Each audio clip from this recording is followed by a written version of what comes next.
Audio Jungle.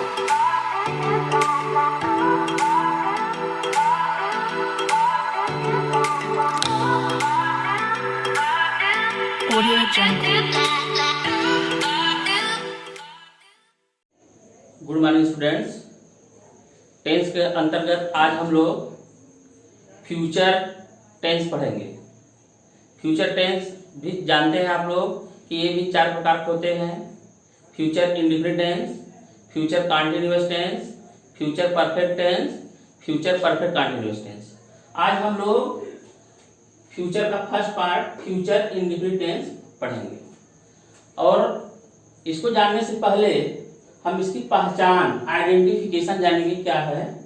आप जैसा कि जानते हैं कि इस टेंस या काल के हिंदी वाक्यों के वर्ब के अंत में गा गी गे शब्द आते हैं। इस टेंस का उपयोग साधारण सत्य और आदतन घटनाओं का वर्णन करने के लिए किया जाता है।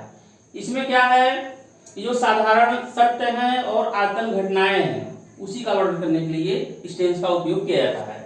जैसे आपका एग्जाम्पल है मैं चलूंगा और उसका ट्रांसलेट किया गया है आई शैल वॉक। यह एक तरह से क्या है आपकी आदतन घटनाएं हैं। लेकिन आपको इस टेंस को जानने से पहले आपको मालूम होना चाहिए कि यह हेल्पिंग वर्ब है, सहायक क्रिया, और यह यहाँ पर शैल यूज हुआ है। अब जैसा आपको जानते हैं, अब इसके अंतर्गत हम अफर्मेटिव सेंटेंस पढ़ेंगे कि हम इसका ट्रांसलेट कैसे करेंगे। अगर वाक्य जो है अफर्मेटिव हो अर्थात जो निगेटिव ना हो तो हम उसको कैसे ट्रांसलेट करेंगे, उसका यहाँ पर देखिए स्ट्रक्चर लिखा गया है कि सर्वप्रथम क्या लिखेंगे, सब्जेक्ट लिखेंगे, उसके बाद विल या शैल में से कोई एक लिखेंगे, उसके बाद वर्ब का फर्स्ट फॉर्म, उसके बाद ऑब्जेक्ट एंड कॉम्प्लीमेंट लिखेंगे। अब देखिए आप कहाँ लिखेंगे विल और कहाँ शैल लिखेंगे, यहाँ पर बताया गया है with I and we means first person pronoun के साथ आप शैल लिखेंगे और अदर सब्जेक्ट के साथ या प्रोनाउन के साथ आप विल लिखेंगे। लेकिन क्या है कुछ कंडीशन ऐसी है जैसे अनिवार्यता है, बाध्यता है, संकल्प है, धमकी है, इच्छा है, तो यह रूल क्या हो जाता है, बदल जाता है। मीन्स तब क्या हो जाएगा विथ अदर सब्जेक्ट के साथ शैल लगेगा और विथ आई एंड वी के साथ विल लगेगा। अब आपको यही देखना है। अब देखिए एग्जाम्पल कुछ आपके सामने है, 6 एग्जाम्पल है, इसको हम ट्रांसलेट कैसे करेंगे कि देखिए पहला है मैं यह किताब पढ़ूंगा और सर्वप्रथम आपको क्या देखना है कि कौन सा टेंस है। आप देख लिए गा लिखा है तो यह आप समझ गए कि यह फ्यूचर इंडेफिनिट टेंस का वाक्य है।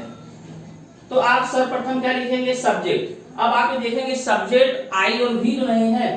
जब आई और वी है तो आप क्या लिखेंगे, उसके लिए हम शैल लिखेंगे। यह साधारण वाक्य है तो आप इसको बनाएंगे ऐसे आई शैल। उसके बाद क्या है पढ़ना, फर्स्ट फॉर्म लिखेंगे इसका रीड। उसके बाद क्या है ऑब्जेक्ट के रूप में यहाँ क्या है यह किताब, दिस बुक।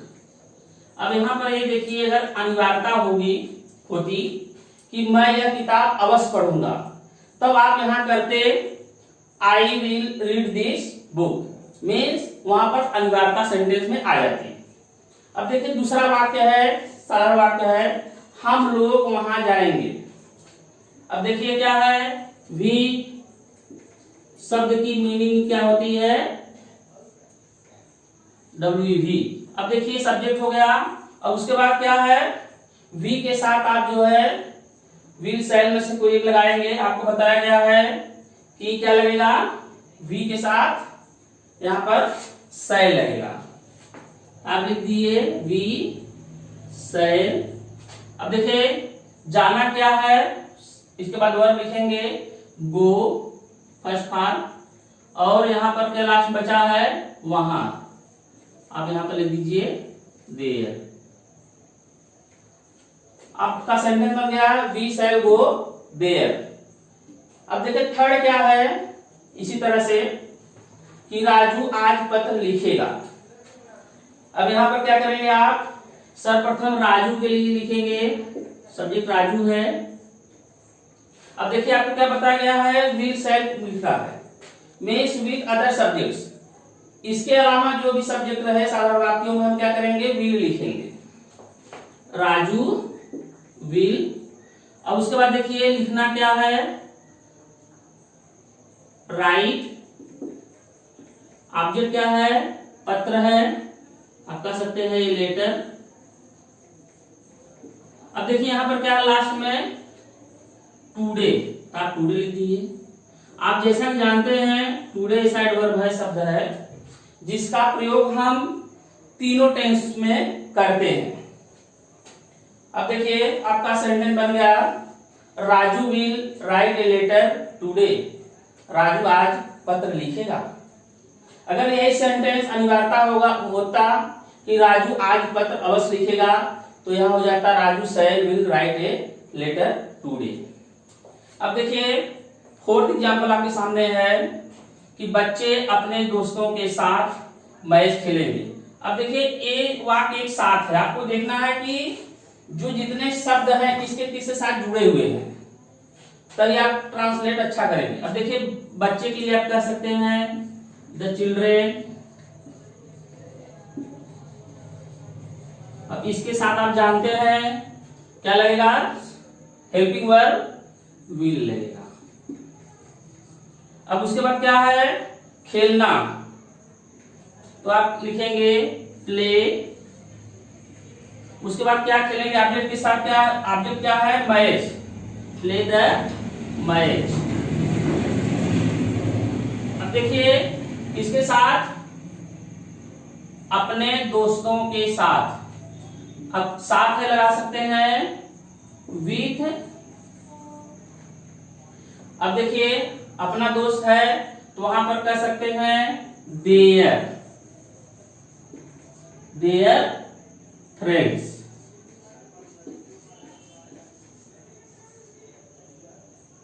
क्या हो गया, the children will play the match will with their friends. अब पांचवा है देखिए, मैं आज अवश्य पढ़ूंगा। आपको जैसा बताया गया था अनिवार्यता दिखाने के लिए, तो जब हम क्या करते हैं ऐसे वाक्य आ जाते हैं अवश्य है, तो इसकी हम इंग्लिश नहीं लिखते हैं, तो हम क्या करेंगे, इसमें समानता क्या होता, आई है तो आई के साथ समानता क्या होता, शैल होता, यूज। लेकिन क्या है अनिवार्यता हो गया, तो हम क्या करेंगे, आई के साथ विल लिखेंगे, आई विल। उसके बाद पढ़ना क्या है, फर्स्ट फॉर्म रीड, यहां पर है, इसको नहीं कुछ लिखेंगे, इसका मीनिंग हम नहीं लिखेंगे। उसके बाद ये लिखेंगे today,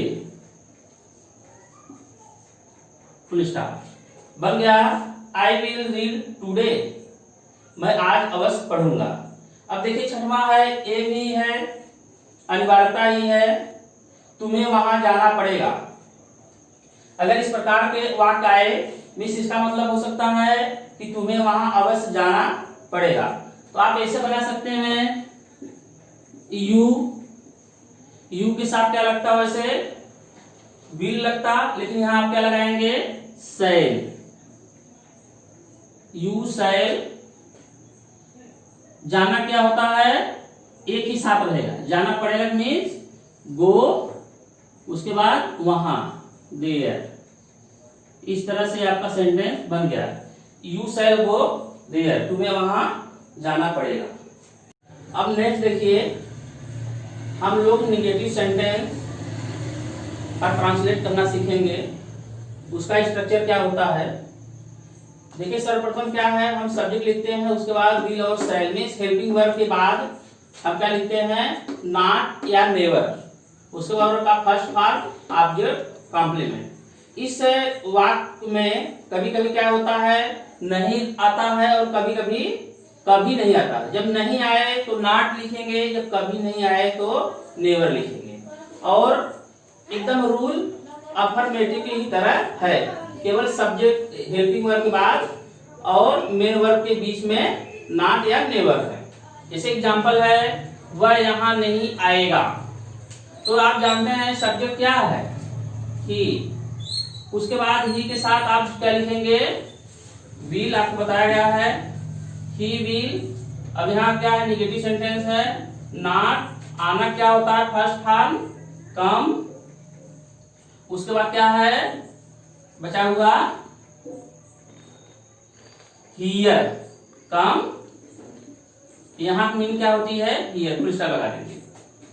he will not come here, आपका सेंटेंस बन गया। अब दूसरा देखिए, हम तुम्हारी सहायता नहीं करेंगे। इसमें भी नहीं है, निगेटिव सेंटेंस है।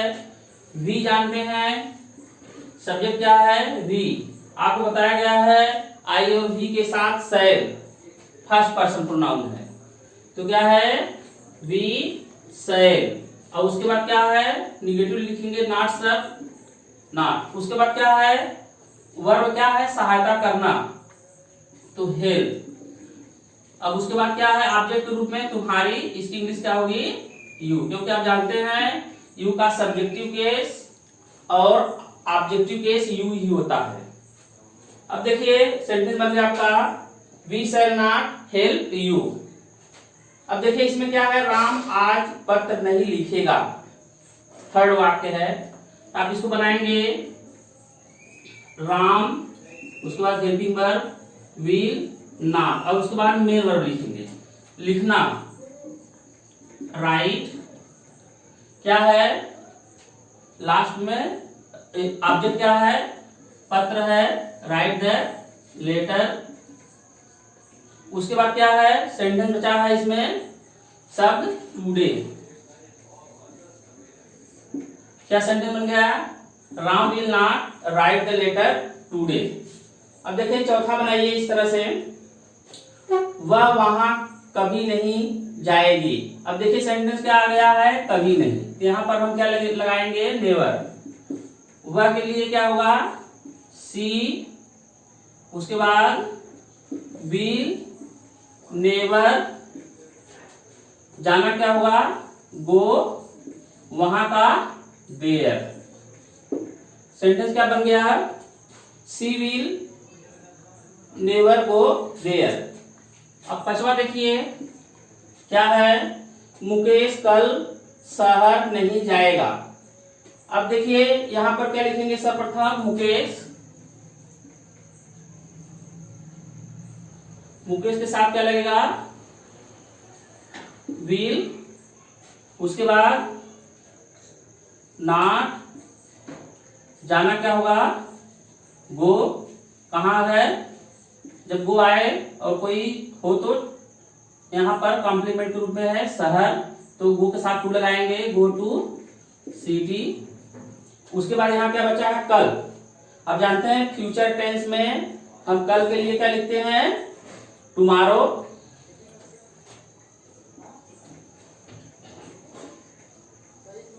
सेंटेंस आपका बन गया, Mukesh will not go to city tomorrow. अब देखिए लास्ट है, वे लोग नदी में कभी नहीं स्नान करेंगे। सब्जेक्ट क्या है, वे लोग। इसका क्या होता है, मतलब इंग्लिश में दे। और उसके बाद क्या है, दे के साथ क्या लगाएंगे, विल। अब उसके बाद देखिए इसमें है कभी नहीं, इसमें भी है इस तरह से वाक्य की तरह, तो यहाँ आप नेवर लगाएंगे, नेवर। और उसके बाद स्नान करना क्या होता है, बाथ, फर्स्ट फॉर्म लिखेंगे। और उसके बाद क्या है, यहाँ पर नदी में, दोनों एक साथ है, तो यहाँ लिखेंगे नदी में की इंग्लिश, इन द रिवर। आपका सेंटेंस बन गया, they will never bath in the river. इस तरह से सिंपल सेंटेंस आप बनाएंगे और अभ्यास करेंगे। वीडियो को लगातार देखेंगे और शेयर करते रहेंगे। वीडियो देखने के लिए आपको बहुत बहुत धन्यवाद।